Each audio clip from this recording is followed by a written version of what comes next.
Hello students, in the last video lecture I explained about microsporogenesis, whereas in this video lecture I am explaining about megasporogenesis, that means the formation of embryo sac in which you can be able to see the formation of egg cell. Now let us go to the details of it. This is the structure of ovule. What you are seeing, this image is actually the structure of ovule. It consisting of the stalk of the ovule. It is called as funicle. See, you can see this is funicle, whereas this is called the base of the ovule, that is called as chalaza. Whereas this from this there arises two integuments. See, this is inner integument. Please follow this arrow mark, you will understand.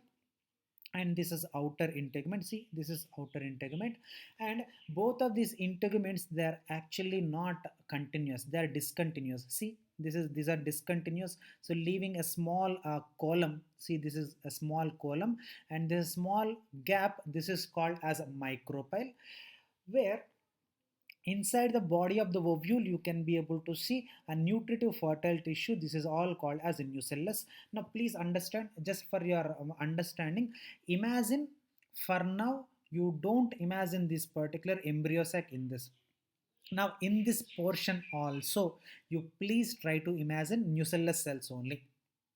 Now we will start how the megasporogenesis takes place.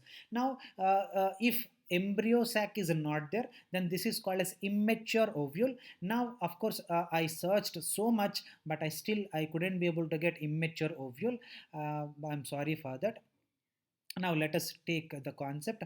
That's why I told you, please imagine yourself that this is immature what I call ovule.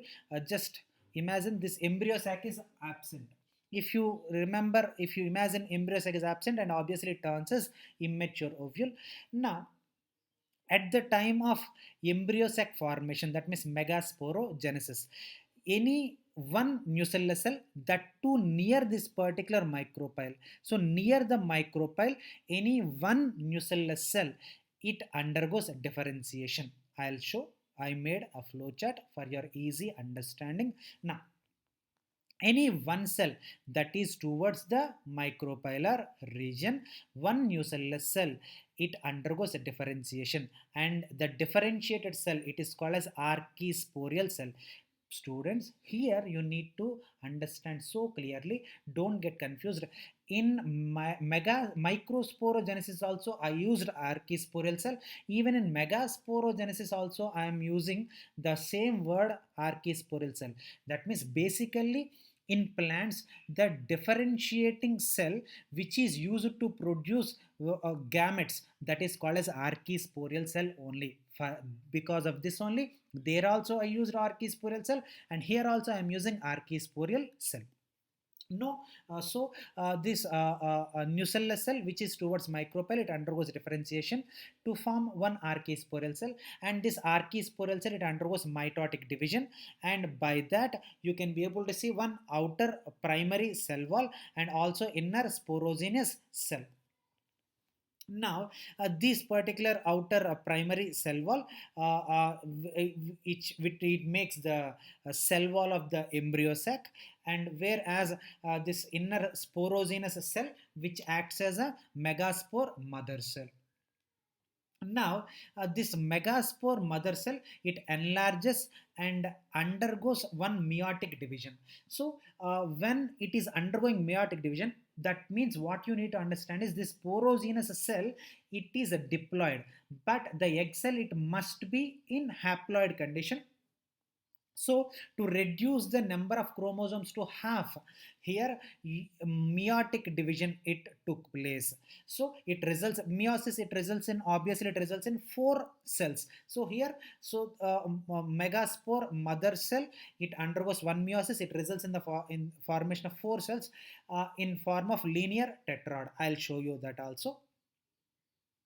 Now, this is a megaspore mother cell, and this is megaspore mother cell. It is undergoing reduction division, that means meiosis. So first it formed 2 cells, see, and later it formed 4 cells. Did you notice it or not? 1, 2, 3, 4. So 4 cells, and which are present in a linear fashion. That's why it is called as a linear tetrad. Linear means straight, tetrad means a mass of cells which are having 4 cells. So linear tetrad. But here you clearly understand one important thing, that is maximum of the angiosperms only one remains and three disappears, then that is called as monosporic, whereas in other angiosperms two remains and two disappears, then that is called as bisporic, whereas in some angiosperms three remains and one disappears, then that is called as a trisporic, whereas in other angiosperms four remains, all the four it remains, and all the four they turns into the embryo sacs.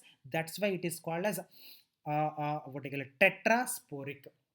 But let us take maximum of the cases. So only one this megaspore only it becomes functional, then that is called as functional megaspore, and then that is called as a monosporic condition.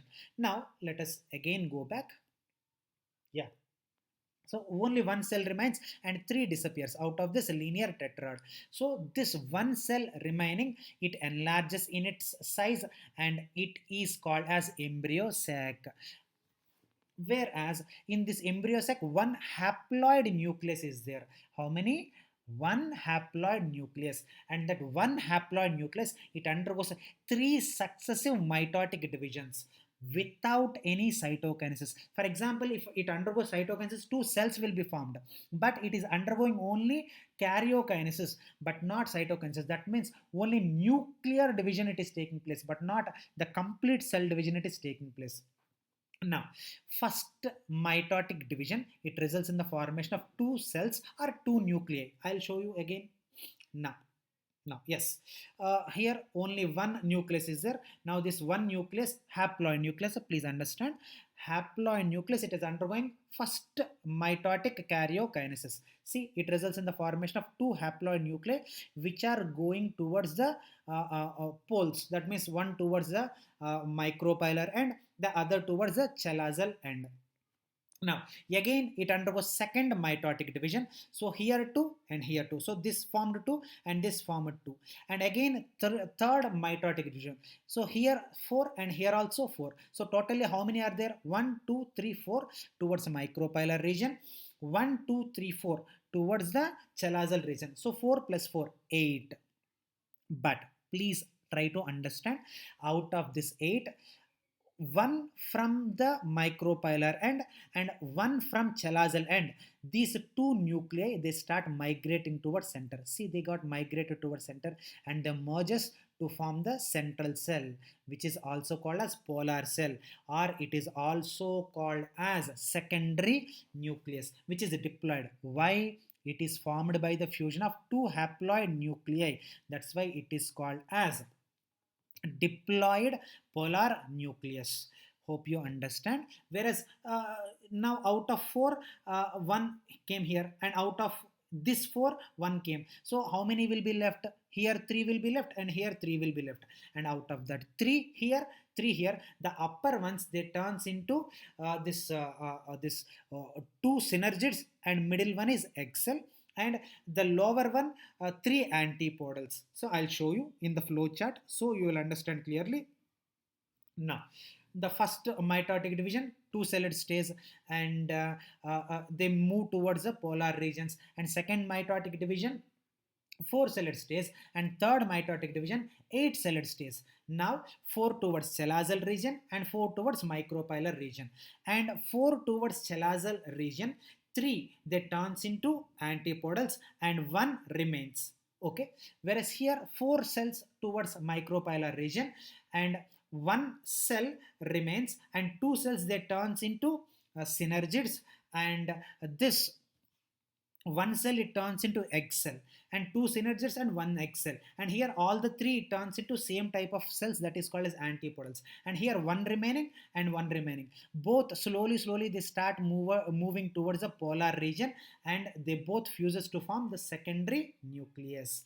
Hope you understand. So this is how the megasporogenesis takes place. Now this is the embryo sac and this is the egg cell. So hope you are seeing, you can see, and this is a straight NCRT image, and I did not bring it somewhere else. It is the straight NCRT image. See how the antipodals are present, and these antipodals, they helps in giving nutrition, whereas this polar nucleus, after fertilization, it results in the formation of endosperm, whereas here these two cells, they are called as synergids. See, it is clearly mentioned synergids, which are characterized by the presence of filiform apparatus, which helps in the fertilization, guiding the male gamete towards the this egg cell, and this is egg cell which is haploid, and after fertilization it turns into zygote.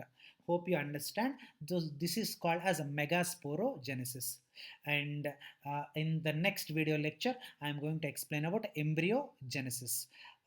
Students, hope you are understanding it, but still if you have any single doubt, you can immediately WhatsApp me, I can answer it. And some students today, they asked they need some break because tomorrow is only the test, again 6:30 to 8:30, again if we take revision and you don't get time for revision. So today I am leaving your class, and you please read properly and get good marks tomorrow. Thank you so much.